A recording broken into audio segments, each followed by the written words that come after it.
네, 인포맥스 인사이트입니다. 네, 지난해 우리나라 합계 출산율이 0.78로 사상 최저치를 기록을 했습니다. 이 저출산의 원인에는 육아 환경 문제가 지적이 되고 있는데 사실 아이를 낳고 싶어도 어려움을 겪는 난임 부부도 상당히 많다고 합니다. 굉장히 슬픈 일이죠. 자, 그래서 앞으로는 인공지능이 이 난임을 해결해 줄 수 있을 거라고 하는데요. 오늘 카이헬스의 이혜준 대표와 함께 이야기 나눠보겠습니다. 어서 오십시오. 안녕하세요.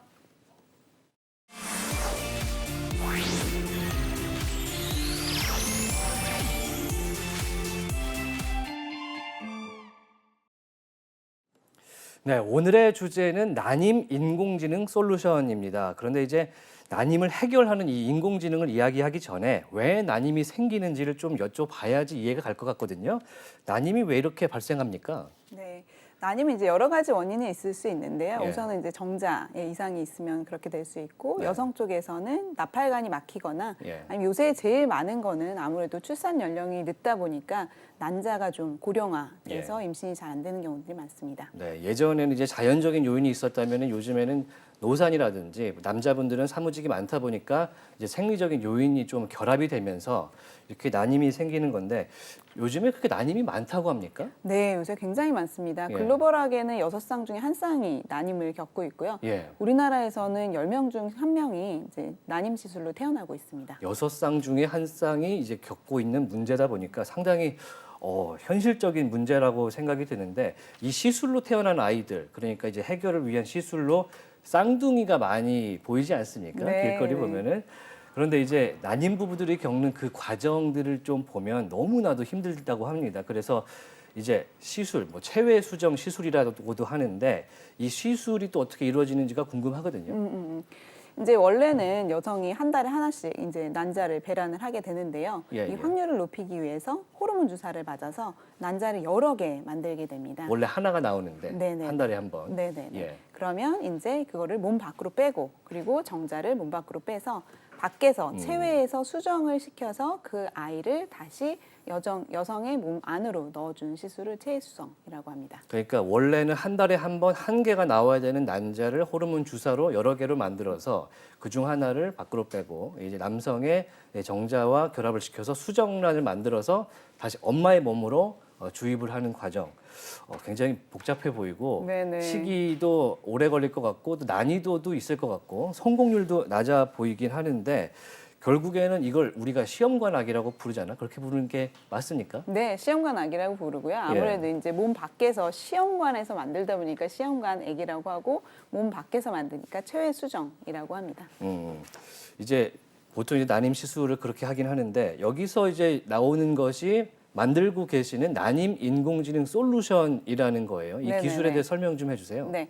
그래서 이제 아기가 여럿이 생긴다고 말씀을 드렸잖아요. 그 아기를 배아라고 하거든요. 그 수정란을. 예. 그러면 그 배아 중에 이제 연구원들이 현미경으로 직접 보고 그 중에 제일 임신이 잘 될 아기를 한두 개 정도를 몸 안에 넣어주거든요. 근데 그걸 지금은 주관적으로 이제 연구원들이 하고 있다면 저희는 인공지능을 이용해서 배아의 이미지와 산모의 여러 가지 다른 팩터들을 같이 결합을 해서 분석을 한 다음에 제일 임신이 잘 될 배아를 골라서 이제 넣어줄 수 있게 해서 임신 성공률을 높여주는 거죠. 네.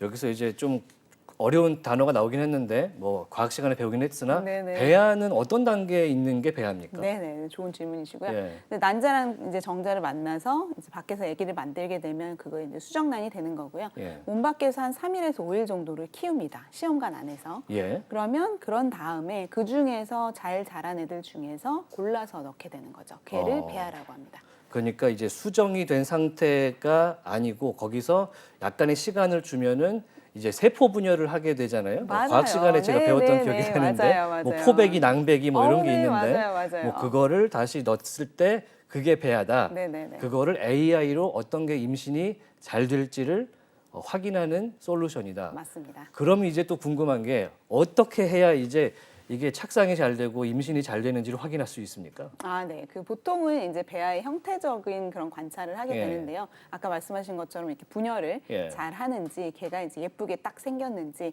이런 것들을 이제 보는 몇 가지 기준들이 있어요. 근데 있어요. 사람 눈으로 보다 보니까 아무래도 정량화가 좀 힘들고 이 주관적인 그런 뭐 여러 가지가 이제 개입을 하게 되는 거죠. 그리고 숙련도도 이제 필요하게 되는 거고요. 예. 그래서 이제 인공지능 기술을 사용하게 되면 그런 것들을 이제 시각적으로 분석을 해서 패턴을 읽어주는 거죠. 이런 아이들은 임신이 잘 되는 배하고 이런 아이들은 임신이 잘 안 되는 그런 형태적인 그런 특성들 그런 것들을 하다 보니까 아무래도 연구원들 사이의 그런 차이라든지 숙련도 이런 것들을 조금 극복을 할 수 있는 장점이 있습니다.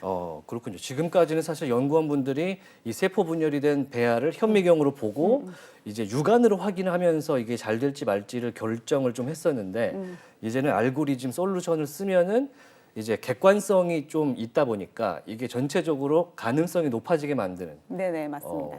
그럼 실제로도 이거를 사용을 하면은 좀 성공률이라든지 좋은 배아를 가려내는데 확률이 높아집니까? 네, 저희는 그럴 거로 생각을 하고 있고요. 예. 사실 이 기술이 이제 전 세계적으로 굉장히 초기 단계에 있습니다. 그래서 초기이긴 하군요. 네네네. 그래서 이 기술이 이제 글로벌하게 이제 몇 개 회사들이 이제 저희 같이 이제 이렇게 초기 단계로 개발을 하고 있어서 병원에 이제 사용을 시작하고 상용화된 지는 오래되지는 않았어요. 예. 그래서 이미 임상 시험이라든지 이런 것들이 이제 아직은 좀 이루어져야 되는 단계이긴 한데 네. 저희가 이제 사진 가지고 테스트를 좀 하거든요. 예. 그랬을 때 이제 뭐 임신이 된 케이스 하나랑 임신이 안 된 케이스 3개 뭐 이런 것들을 드리고 이 중에서 어느 것이 임신이 됐을까요? 이런 테스트를 저희가 하고 있는데 예. 그렇게 했을 때는 이제 연구원 선생님들보다 인공지능 기술이 좀 더 높은 정확도를 가지고 이제 선별을 해낼 수 있습니다.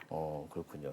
일단 뭐 사람의 일을 약간 대체하는 느낌이라서 씁쓸한 느낌도 조금 있긴 한데. 네, 근데 요새 의료 인공지능 쪽은 사실 사람을 대체한다기보다는 이제 조금 더 객관적으로 이제 어떻게 하면 그 디시전을 잘 내릴 수 있을지 데이터 포인트를 전달하는 데 이제 중점을 두고 있거든요. 네. 그래서 그런 면에서 이제 대체라기보다는 어떻게 하면 좀 더 잘하실 수 있게 도와드릴 수 있을까 이런 솔루션을 생각하시면 됩니다. 네.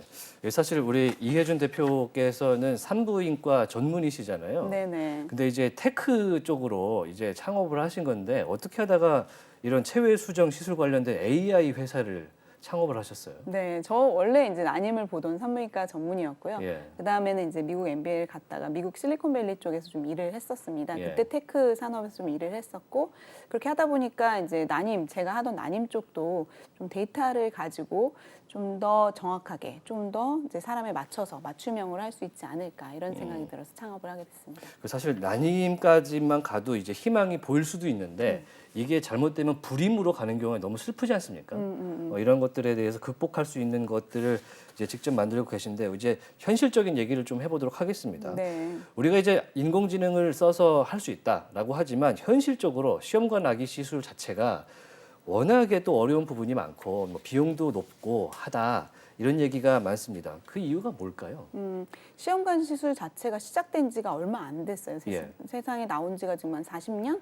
그 정도밖에 안 됐기 때문에 40년이 그 정도밖에 안 된 겁니까? 짧은 거죠. 그렇군요. 그래서 그때 태어난 아이가 이제 40살이 됐으니까 아. 사실은 롱텀하게 이것들이 이제 좀 개발되려면 아직도 멀었죠. 그래서 시험관 시술 성공률 자체가 한 30-40%면 굉장히 높은 편이거든요. 그래서 네. 한 번 했을 때 그 정도면 이제 3-4번은 해야 임신이 된다는 얘기인데 한 번 했을 때 이제 보통은 한국에서는 한 300에서 500만 원 정도 한 번에 들고 300에서 500만 원. 네. 미국에서는 2만 불 이상, 그러니까 거의 2,500만 원 네. 이 정도 들죠. 한 번에요. 네, 한 번 해요. 아이고. 거의 뭐 그 미국에서는 이제 빚을 내서 하지 않으면 힘든 정도로 이게 굉장히 비싼 시술입니다. 미국 같은 나라에서는 출산에 정말 큰 뜻이 있지 않는 한은 하기가 쉽지 않을 것 같은데. 그렇죠. 네, 그래서 돈 많은 백인들이 주로 하는 그런 시술이 되고 있고요. 네. 그래서 이런 것들이 이제 아무래도 정확성이나 이런 성공률이나 이런 것들을 올리기 위한 그런 룸이 굉장히 많이 남았다. 그래서 네. 저희는 기술 발전이 필요하다라고 생각하고 있습니다. 우리나라에서는 이제 뭐 보험 적용이 된다 만다 뭐 이런 얘기도 있었었고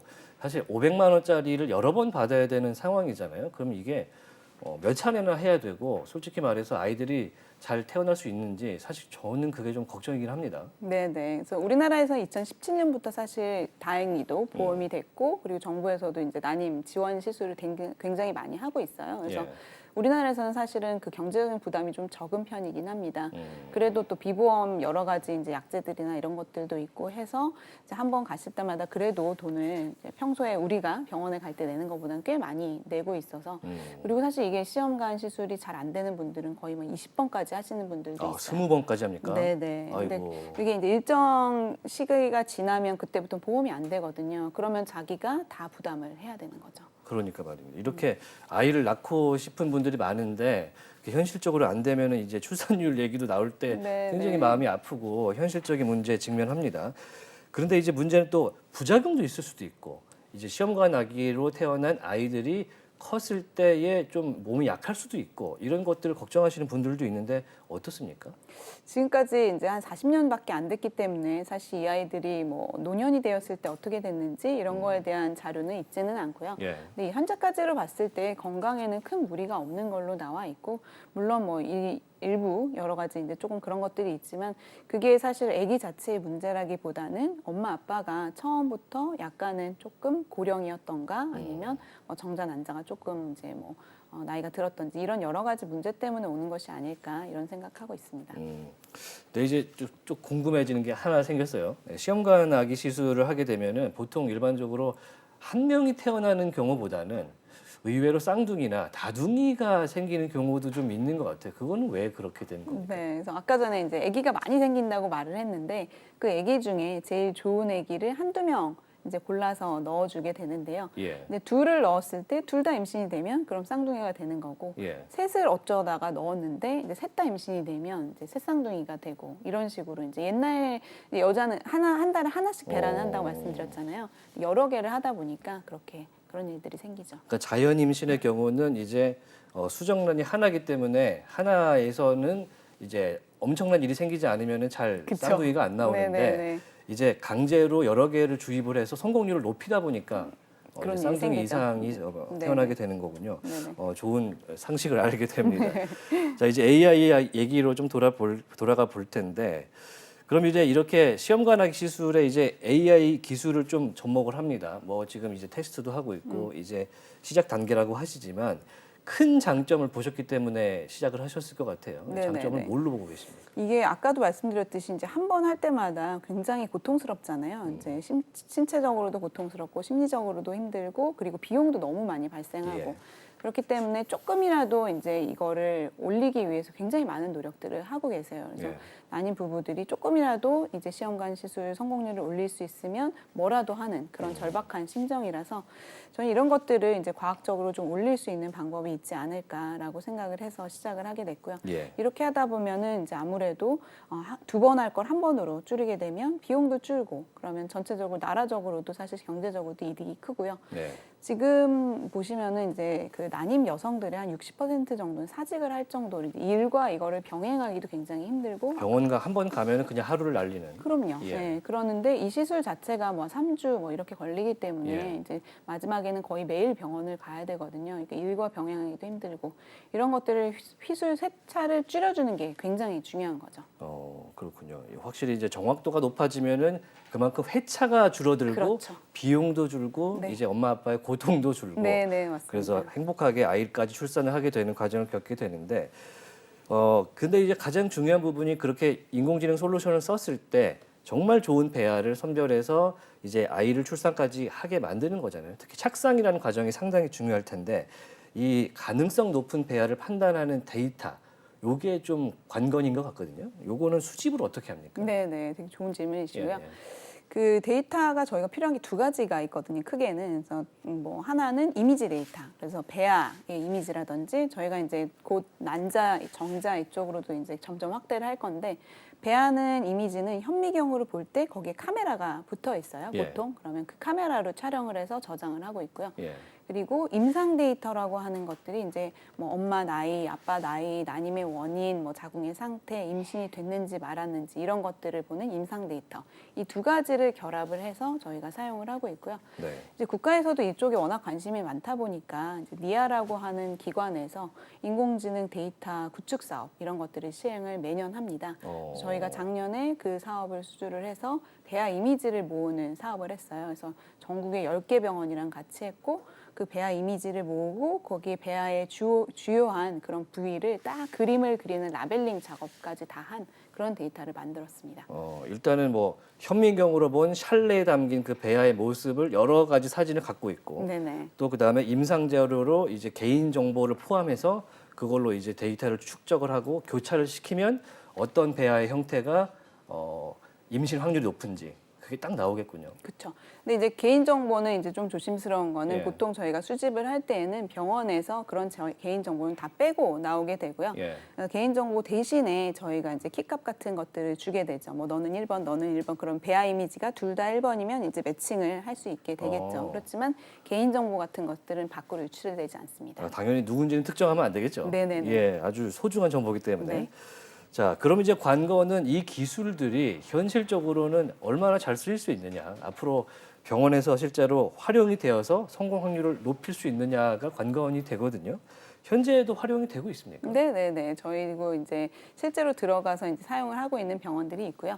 근데 아직까지는 저희가 이제 의료기기이기 때문에 인증을 받아야 되는 절차가 남았습니다. 그래서 의료기기 인증을 받고 그리고 수가로 편입되고 이런 것들이 이제 요새 혁신 의료기기 통합심사라고 해서 이제 좋은 그런 제도가 생겼는데요. 네. 그런 제도를 이제 빨리빨리 시행을 하게 되면 저희 같은 솔루션들이 임상에 들어가서 실제로 환자가 선택을 해서 이제 비용을 지불하고 쓸 수 있는 그런 솔루션이 되는 거죠. 그러니까 이게 이제 병원에 선택할 수도 있지만 환자에게도 선택권을 줄 수 있겠군요. 네네. 보통 이런 시술들은 이제 선택권이 좀 있는 시술들인데요. 예. 난임 시술에서는 이제 필수적인 그런 항목들이 있지만 굉장히 많은 선택 항목들이 존재를 하게 됩니다. 예. 그래서 지금 현재로서도 그렇게 복합적으로 되고 있는데 저희는 이 선택 시술 중에 하나로 들어가게 될 겁니다. 그럼 이거를 시술을 선택을 하는 이제 산모들, 부부들이 있을 때 이제 성공 확률이 실제로 좀 높아진 데이터가 도출이 됐습니까? 네, 아까도 말씀드렸듯이 이게 아무래도 초기 시장이다 보니까 예. 지금 이제 막 미국에서도 그렇고 저희도 임상 시험에 이제 들어가고 있거든요. 예.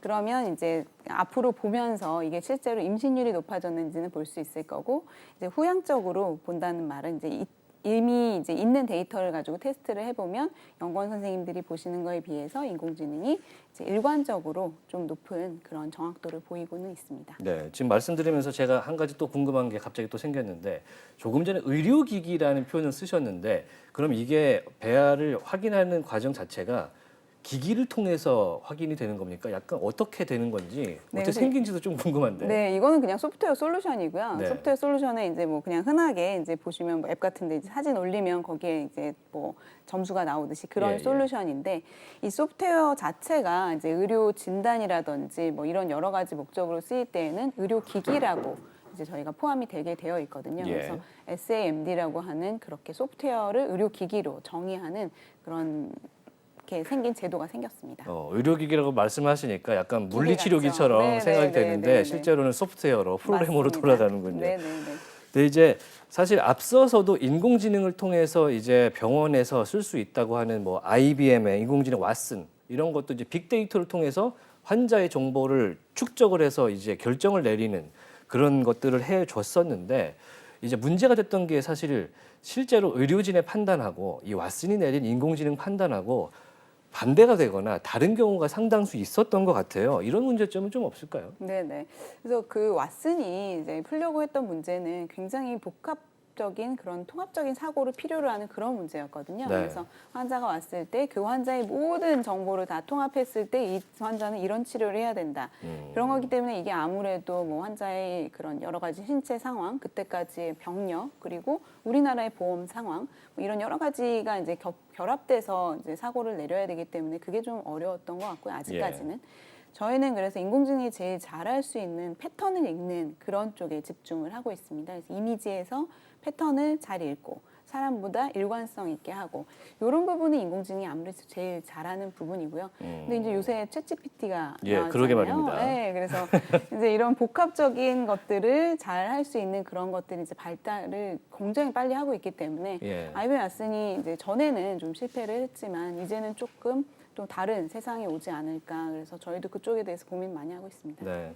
사실 예전에 그 IBM의 왓슨 같은 경우는 우리나라에 들어왔을 때 환경도 다르고 또 하다못해 환자의 경제력까지 판단을 해야 되는 상황을 왓슨은 못하기 때문에 여러 가지 좀 불편한 점이 있었다 이렇게 의사분들에게 들었었거든요. 이제는 좀 시대가 바뀌고 있다 이런 생각도 듭니다. 앞서 말씀 주신 그런 솔루션들 이제 난임 시술에 주로 쓰이고 있는데 여러 가지 예를 들어 세포와 관련된 AI 추적 뭐 이런 거에도 쓸 수 있을 것 같긴 하거든요. 네네. 뭐 다른 부분에 맞습니다. 활용되는 게 있을까요? 네네, 맞습니다. 그래서 저희 쪽은 이제 저희가 이제 난자 이미지를 봐가지고 이제 맞춤형으로 어떻게 하면 예. 얘를 잘 키울 수 있을까 이런 것들을 보고 있고, 이제 뭐 흔히 요새 이제 인공지능 1세대인 루닛, 뷰노 이런 것들 있잖아요. 그래서 루닛 이런 것들은 이제 이것들을 치료 쪽에 적용을 하기 위해서 세포에서 이제 이 약에 잘 듣는 그런 바이오마커 같은 것들을 더 잘 디텍션을 해서 환자한테 어떻게 잘 쓸 수 있을지 이런 것들도 고민을 하고 있고, 인공지능이 이제 진단에 좀 머물러 있었다면 거기에서 이제 치료로까지 이제 넘어오는 그런 시점이 된 것 같습니다. 이제 인공지능을 하시는 의사시니까 또 궁금해지는 부분이 생깁니다. 사실 의료업계 그리고 의료 산업이라는 것 자체가 환자, 사람을 다루기 때문에 한치의 실수도 있어서는 안 되잖아요. 근데 이제 인공지능을 거기서 이제 활용을 한다는 것은 사람의 손을 잠깐 벗어난다는 얘기가 되잖아요. 여기서 나오는 위험성이 사실 좀 의사분들이나 환자분들이 감지를 할 것 같아요. 어떻게들 생각합니까? 네, 그래서 인공지능이 그래서 아직까지 완전히 사람을 대체하는 데에 대해서는 다들 그렇게 편안하게 느끼지는 않는 것 같고요. 예. 보통 이제 하고 있는 거는 이제 시험관도 그렇지만 그 확실하게 하기 위해서 2명이 하는 경우들이 있거든요. 같은 작업을? 네네. 예. 판독 같은 것도 2명이 하고 1명이 하면 나머지 1명이 컨펌하고, 시험 같은 것도 1명이 보고 나머지 사람이 컨펌하고, 이런 이제 노동력이 많이 들어가는 일들을 이제 인공지능이 하나를 대신할 수 있다면 그런 것들은 굉장히 도움이 될 수 있다고 생각을 하는데, 네. 이걸 완전히 인공지능이 다 하겠다. 이것들은 이제 아무래도 저도 이제 의사다 보니까 예. 그렇게까지 할 수 있지는 않지 않을까. 아직까지는 사람이 네. 한 번은 마지막에 봐야 된다. 이렇게 생각을 하고 있죠. 현실적으로 휴먼 에러보다는 인공지능 에러가 좀 더 확률이 낮죠? 에러 확률이. 에러 확률이 낮죠. 그러니까 어. 이제 마음을 이제 좀 놓으시면 사실은 네. 그 저희가 그래프를 그려보면 인공지능의 정확성은 이렇게 되고요. 사람은 이렇게 왔다 갔다 하게 들쭉날쭉하죠. 되거든요. 예. 네, 그렇기 때문에 아무래도 인공지능이 다 맡기면 그런 에러가 더 늘지는 않는 건 사실이지만, 예. 그렇지만 이제 사고가 생길 위험도 있기는 하죠. 예. 그러니까 둘이 결합해서 하는 게 저는 제일 좋은 것 같습니다. 워낙에 인공지능 부작용에 대한 내용들이 많이 나오는 세상이다 보니까 약간 불신할 수 있으나 현실적으로는 쓸만하다. 그렇게 알겠습니다. 네.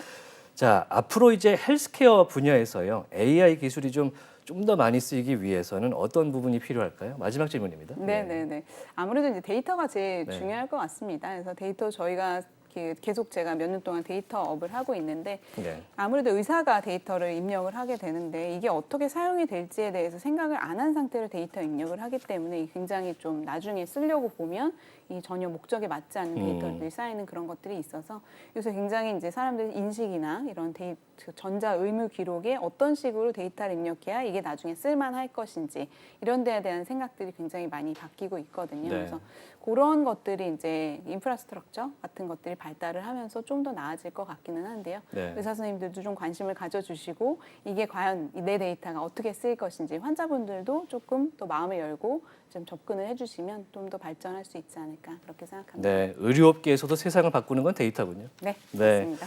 자, 오늘 난임 인공지능 솔루션 관련해서 카이헬스의 이혜준 대표와 함께 이야기해봤습니다. 오늘 말씀 고맙습니다. 네, 감사합니다. 수고하셨습니다. 파도가 한번 들이치면은 와르르 무너져 버릴 수밖에 없습니다. 이것만 알고 있으면 괜찮았을 텐데, 블록체인이 처음인 여러분 지금 주목하세요. 비트코인을 필두로 해서 블록체인 기술을 활용한 가상화폐 시장이 어마어마하게 커지고 있습니다. 개인이나 기업들은 가상화폐를 신규로 발행하기도 하고 전 세계로 유통하기도 하면서 새로운 경제 논리를 만들어내고 있습니다. 블록체인 분야에 오래 활동하면서 초보자들이 어려움을 겪는 모습을 참 많이 봤습니다. 얼마 전 있었던 FTX 사태처럼 거래소를 과신해서 거래소에 많은 돈을 넣어뒀다가 큰 피해를 보신 경우도 봤습니다. 코인을 잘못 전송해서 금전적 피해를 보신 경우도 있었고요. 거래소에서 입출금을 할 때 네트워크 선택을 잘못하셔가지고 힘들게 복구하신 경우도 종종 봤습니다. 또 어떤 경우에는 지갑 보안을 잘 모르셔가지고 해킹 또는 피싱을 당해가지고 큰 금전적 피해를 보신 경우도 많이 봤습니다. 그래서 이 강의에서는 이러한 일들을 피하고 이겨내기 위한 기본기를 가르쳐 드립니다. 여러분, 강의를 볼 시간이 없으시다고요? 하루에 1시간씩 딱 일주일만 투자하십시오. 블록체인의 정확한 개념을 머릿속에 그려낼 수 있을 겁니다. 초보자들을 위해서 기초와 실전을 융합해서 구성했습니다. 첫 번째, 쉬운 개념 설명입니다. 지갑 만들기, 전송, 들어는 봤지만 알기 어려운 이런 내용들을 개념부터 차근차근 설명해 드립니다. 두 번째로 용어 정리입니다. 하드포크, 스테이블 코인, 어렵다는 느낌이 드는 용어들을 제가 또 쉽게 정리해드렸습니다. 세 번째, 실전 적용입니다. 기초적이지만 막상 닥치면은 초보자들은 당황할 수밖에 없는 그런 문제들 있죠. 스스로 분석하고 해결할 수 있는 능력을 길러드립니다. 블록체인과 친해지는 가장 쉬운 지름길, 제가 안내해드리겠습니다.